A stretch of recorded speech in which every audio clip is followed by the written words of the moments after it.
Jefferies. उन्होंने एक estimate किया है कि भारत के अंदर तकरीबन 130 बिलियन डॉलर्स सालाना शादियों पे लगा दिए जाते हैं, जबकि अमेरिका के अंदर 70 अरब डॉलर के करीब पैसा लगाया जाता है। इंडियन अमेरिकन्स की सैलरीज सबसे हाईएस्ट हैं अमेरिका में।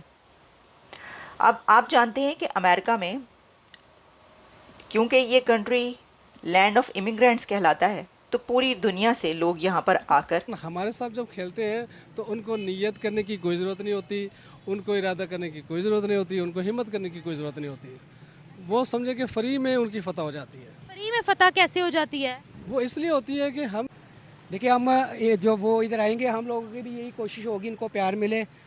नेक्स्ट भी वो कहे कि हमने पाकिस्तान में मैच खेलने हैं, तो अब देखें क्या बनता है। लेकिन हमारी ख्वाहिश है कि वो इधर आएँ, मैच खेलें।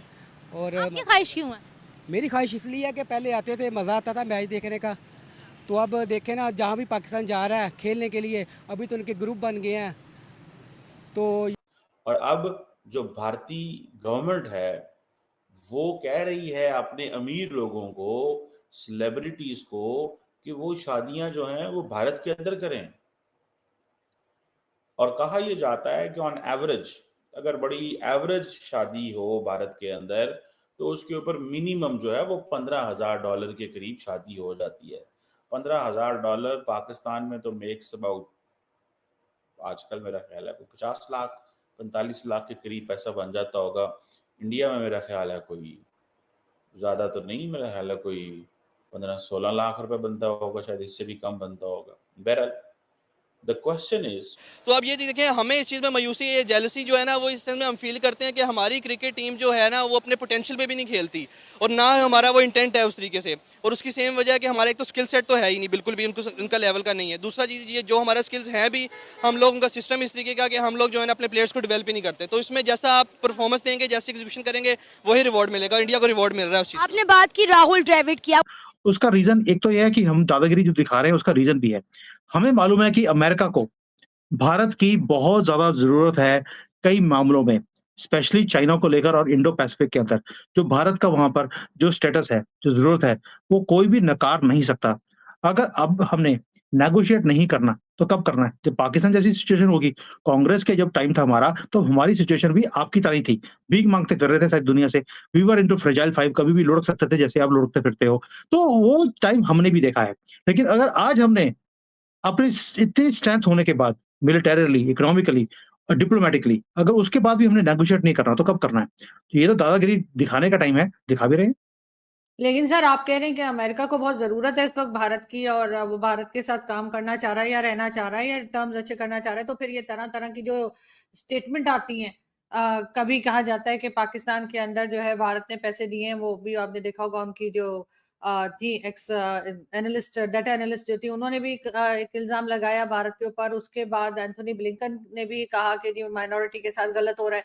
तो अगर ये सब कुछ और भी कई चीजें अमेरिका की तरफ से और कनाडा की तरफ से आती रहती हैं, अगर इतनी ही उनको भारत के साथ टर्म्स ठीक रखने होते हैं, तो ये स्टेटमेंट्स का क्या मतलब है? ओके, अब मैं दोनों स्टेटमेंट्स के ऊपर आपको विश्लेषण देता हूँ। पहली बात, आपने बोला कि भई वो स्टेटमेंट दे दी उन्होंने कि हमने पैसे दिए और तालिबान से हमने काम कराया। ये कौन-सा सीक्रेट है? ये तो सबको पता है, बच्चे-बच्चे को पता है कि भई हमने अपने टेररिस्ट जो थे, हमारे टेररिस्ट थे, हमने मार दिए। साडा माल असीं जो मर्ज़ी करिए, ਤੁਹਾਨੂੰ की तुसी आप तुसी ये कौन? एक्सेप्ट कर रहे हैं, आप ये बात एक्सेप्ट हाँ, कर रहे हैं कि ऐसा मैं किया आ रहा है? हूँ उसके ऊपर, मैं आ रहा हूँ उसके ऊपर। अब इतनी उछल क्यों रही हैं? भई दाऊद के नहीं, ऊपर वीडियो आपने बनाई थी सबसे पहले, अभी आप उछल रही हैं दोबारा से। अबे पहले बात तो नहीं, सुन लीजिए। बताइए। सुनो, उनकी बहुत डिमांड होती है। यही वजह है कि पूरी दुनिया में डिमांड है इंडियंस की। वहाँ से आईआईटी से पढ़कर जब लोग यहाँ पर आते हैं तो उनकी भी बहुत डिमांड होती है, क्योंकि अब तो हर प्रोफेशन में आईटी के बगैर काम ही नहीं चलता। और फिर उसमें एक और रीज़न है, और वो ये है कि इंडियंस बहुत हार्ड वर्किंग होते हैं।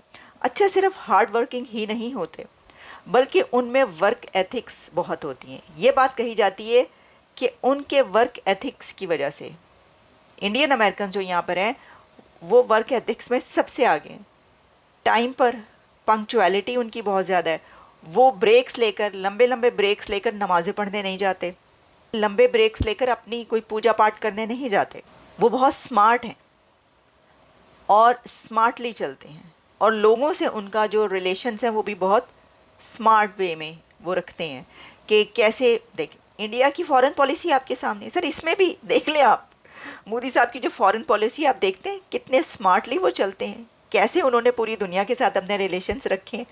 तो इंडियंस ने भी यही सीखा है, वो भी इसी तरीके से आकर अपने ताल्लुकात बनाते हैं, लड़ाई झगड़े में नहीं पड़ते। ये बात कही जाती है कि लड़ाई झगड़े में बहुत पीछे हैं जो इंडियंस हैं, इंडिया से ताल्लुक़ रखने वाले जो अमेरिकन यहाँ पर रहते हैं, उनका लड़ाई झगड़े से दूर दूर का वास्ता नहीं होता।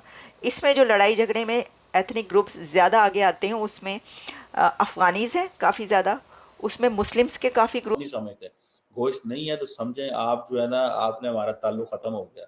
मतलब लोग तो ऐसे भी जज्बाती हैं पाकिस्तान में शादियों पे कि अगर कहीं पे अगर चिकन किसी आदमी ने दे दिया है तो वो कहेंगे ठीक है जी, मैंने तो यहाँ से खाने नहीं खाना, मैं कहीं और से खाना खाऊंगा जाकर। लोग ऐसे भी करते हैं। सो अब जिसे वो कहेंगे ना कि बड़ी शादियों में तो सारे खाने होते हैं, आम शादियों में भी सारे खाने होते हैं, मटन तो हर बंदा ही देता है आपको।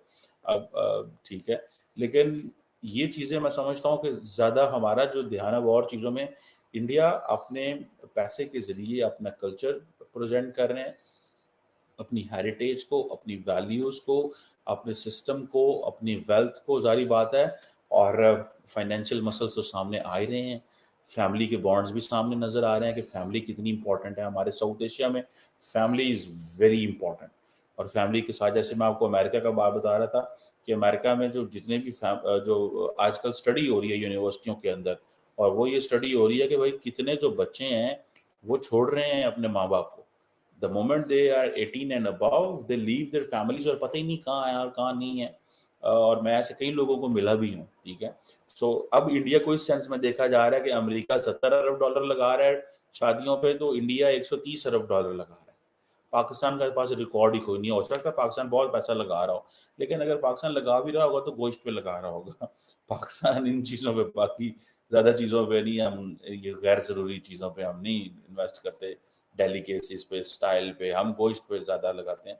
क्योंकि गोश्त जो है ना वो एक समझे नेशनल मसला है कि अगर आपको गोश्त नहीं दिया गया तो हो सकता है इस पे आइंदा के ताल्लुक भी ख़त्म हो जाए। मैं आपको सच्ची बात बता रहा हूँ, कई लोगों का ये माइंडसेट है ऐसा कि गोश्त के ऊपर सारा जो है वो घूमते घुमाते हैं। बहरहाल, अगर आपने शादियों को देखना है तो भारत में देखें, अमेरिका में देखें, दुनिया में देखें, लेकिन इंडियंस ने शादियों को एक ऐसे इंस्टीट्यूशन मुतारफ करा है। इसीलिए भारत की सरकार वेड इन इंडिया का स्लोगन लेके आई है। और अब जितने भी ग्लोबल इन्वेस्टर्स हैं, मिडल ईस्टर्न इन्वेस्टर्स हैं, वो इंडिया के वेडिंग बिजनेस में इन्वेस्ट करेंगे, क्योंकि उनको पता चल गया यार एक शादी अगर $10 मिलियन की, $5 मिलियन, ये जो मुकेश अंबानी ने 150 की कर ली ना, बाकी तो नहीं सारे करते। तो एक शादी भी अगर 20 मिलियन, 2 मिलियन, 6 मिलियन, $10 मिलियन की होती है। एट अबव ऑल मैं आपको बड़ा फैक्टर बताऊं, जो इंडियंस बाहर बैठे हुए हैं वो शादियां करते हैं। तो मुझे अब साजिद तारड़ साहब हैं फॉर एग्जांपल, चलो मैं नाम ले लेता हूँ, उन्होंने अपने बेटे की शादी की इस्लामाबाद में। तो वो कौन सा सिंगर था, जसवीर सिंह के, पता नहीं कौन सा था। तो उन्होंने उसको दुबई से मंगवाया, उसको अब पाकिस्तान में आया, उसको डॉलर्स में पेमेंट हुई, सारा कुछ हुआ, ठीक है। जैसी पैन की मैं आपको बात बता रहा हूँ, उन्होंने वो क्या यार, मैं तो सिंगर का नाम भूल जाता है, वो पंजाबी सिंगर है, उसने वो उसको बुलाया, डॉलर्स में पेमेंट की।